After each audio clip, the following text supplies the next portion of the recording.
This is Andy James, and in this video we're going to be talking about the new Howard Benson signature STL Tonality plugin. Check it out.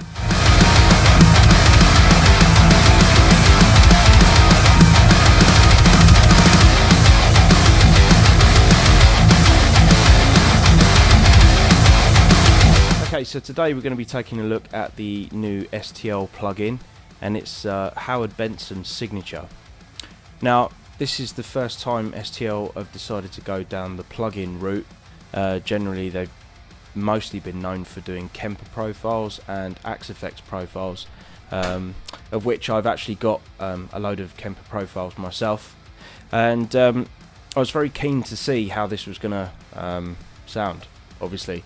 So, Howard Benson, being the kind of legendary producer that he is, you kind of want to see his tones and what they're going to sound like and how they work.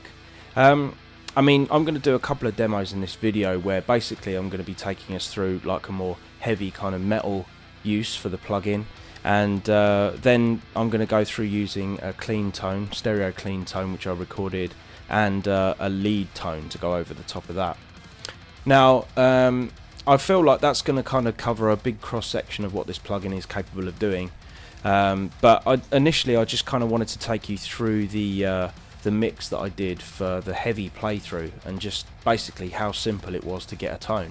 So if we dive right into the computer and have a look at what I actually did, I can show you. So I've got this session open up, and I haven't really got a huge amount going on in here. I mean, obviously MIDI drums and bass, just for the ease of having something ready for a demo.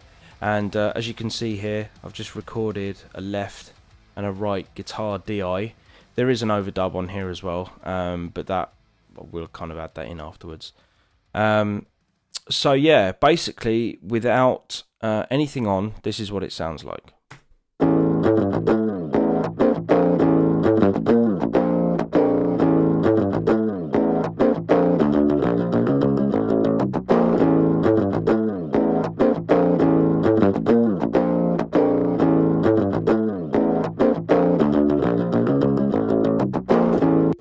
Okay, so pretty standard DI, nothing amazing about that.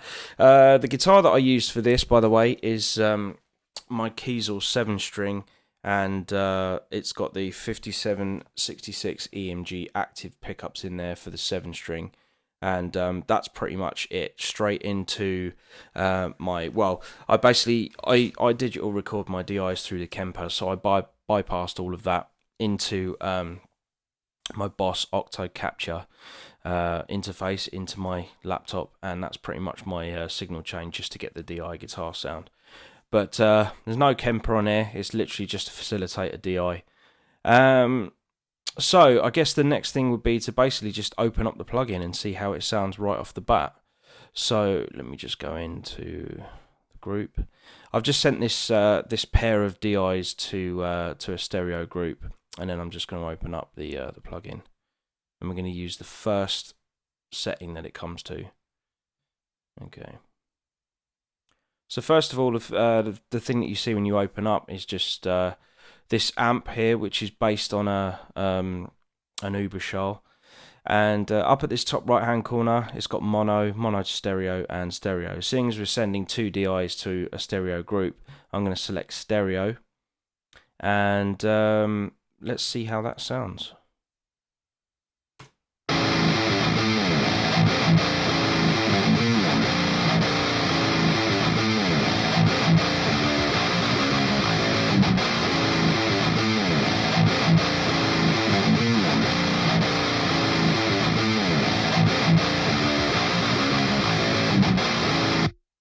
Okay, so pretty much right off the bat, I mean, I can't really hear a huge amount that I would change to that tone, to be honest with you, in order to get it to sit in a mix.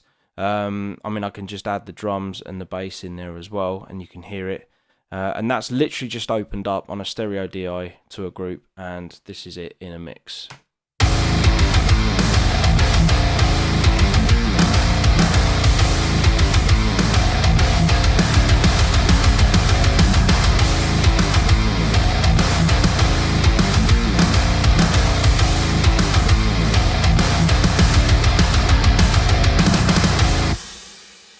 Okay, I mean, that's pretty much like, I mean, there isn't a huge amount that I would change about that tone. I mean, we can go into the plugin and have a look at some of the features. I mean, all the settings are pretty much at 12 o'clock. The gain's probably a bit hotter maybe than where I'd have it, but I mean, again, it kind of works. I mean, mainly because I play EMGs. I obviously don't need as much gain as maybe some people using passive pickups or whatever. But yeah, I mean, you could probably even just dial that back to half and just have everything on 12 o'clock, and this is what it will sound like.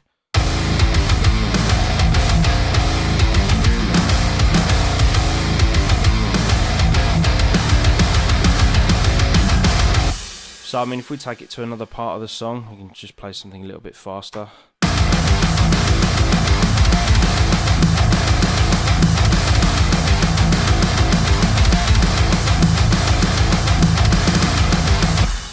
I mean, it just sounds really tight. It sounds like a real amp. I mean, it feels like it as well, like plugging in and playing and stuff like that. I mean, yeah, let me just, I'll go back to the loop and then I can just go through some EQ sweeps so you can just hear while it's playing in real time what the EQs are actually doing. So here it goes.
Okay, great. So, you know, you get a really good idea of you know, how the EQ actually responds within the plugin, and I would say it's very much reactive like a real amp. You know, you get a you know, there's not a huge amount of like you know, difference between sort of like going up and down. I mean, obviously on the middle and treble, there's certainly a big difference when you go all the way up as opposed to all the way down, which you would expect with a normal valve amp or anything like that.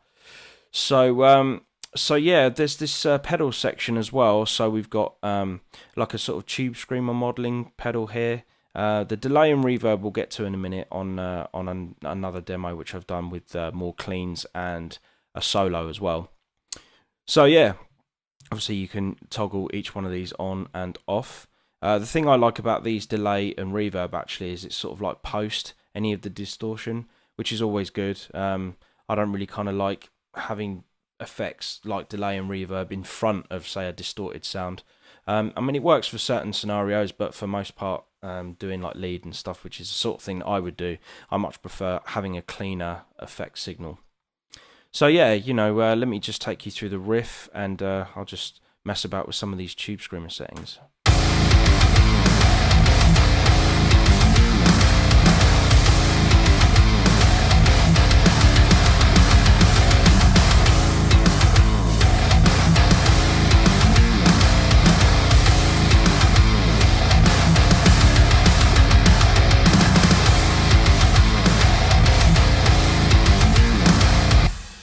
Okay, so you know, it's definitely doing something cool.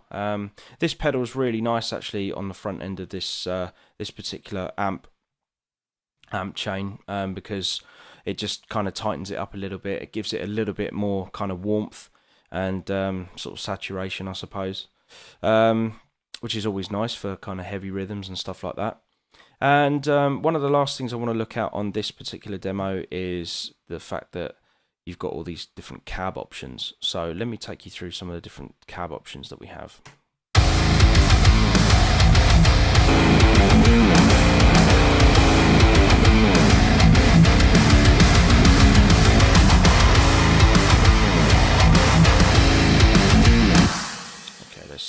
let's try this without like the instruments in as well, just so you can hear it on its own in solo what it's actually doing.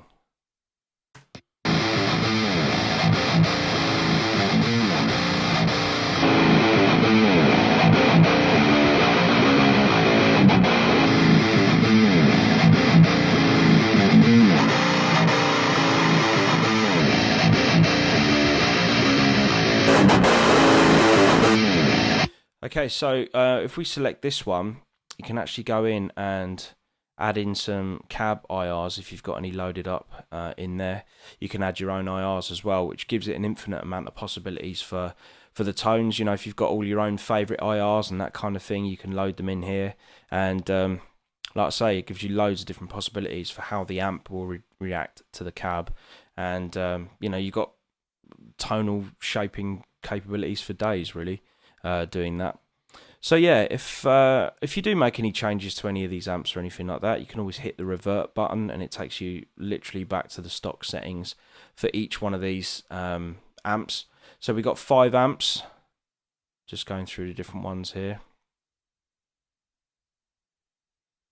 Okay, so some of the amp options that we've got available in this plugin are, well, we've got 5 of them here. So this one is based on a Bogner Überschall. And this is the one that I originally used in my demo that I just loaded up and whacked on the stereo DI. Amp 2 we've got is a Wizard 50, so it's a little bit more vintagey, sort of kind of old school tone. Much the same with the Marshall JMP here as well. There's actually a really nice lead tone on here as well, which is the Howard Rock lead. So there's a bunch of presets that come with the plugin.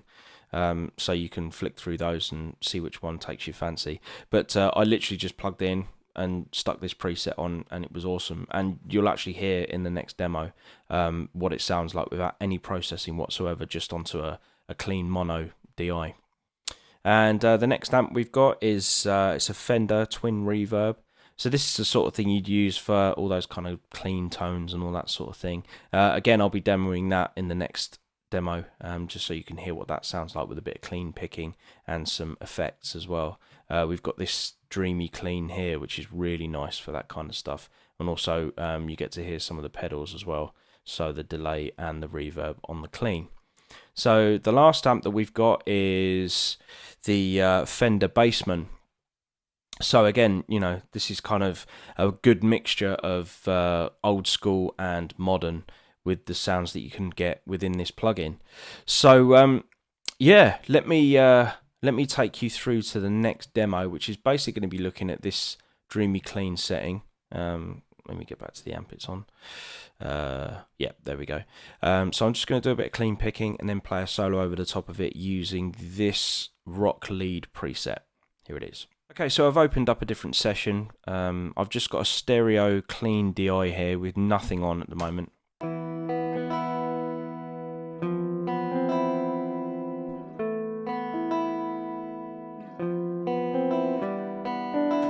Okay, so it's basically just cycling around the same thing for about 8 bars, 16 bars, something like that. So I'm just going to go to the channel, open up the plugin. So it's really quick to load as well, which I like. And we're going to go to this dreamy clean. Now it's a stereo file, so I'm going to go to the stereo option at the top right hand side. And then here it is.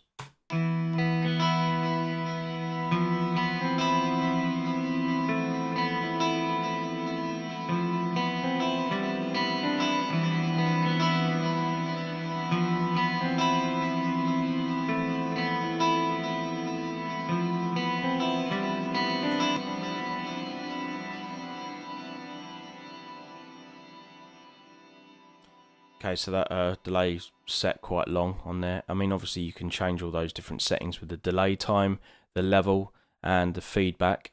And also we've got a bit of reverb on there as well. So you can do pretty much the same thing, how much of it you want in your mix, the decay of how long it goes on for, and pre-delay.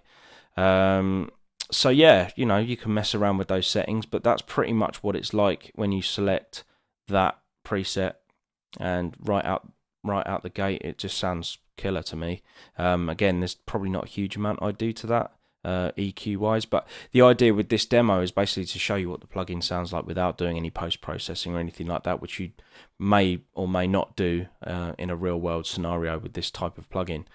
So on top of that, I decided to record a solo. So again, if I go onto that channel, it's already selected, but if I just turn off the plugin, you can hear that it's just a clean lead DI.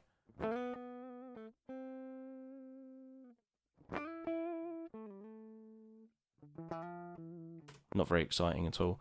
So yeah, so if I go into the plugin, turn that on, and I literally just went to the Howard Rock lead setting, and I didn't change anything at all. Well, actually, no. I think the only thing I did do was just turn the noise gate off, just so I could turn the guitar down a little bit and get a bit of dynamics in there, so you can see and hear how it reacts to playing soft and also playing hard as well. So here's the whole demo.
Okay, well that concludes my demo on the STL Tonality Howard Benson plugin. I think it's a killer plugin, and hopefully you've had fun listening to all the different tones that we've got out of it in this video. Be sure to check it out when it comes out, and you won't be disappointed. Thanks very much. Cheers.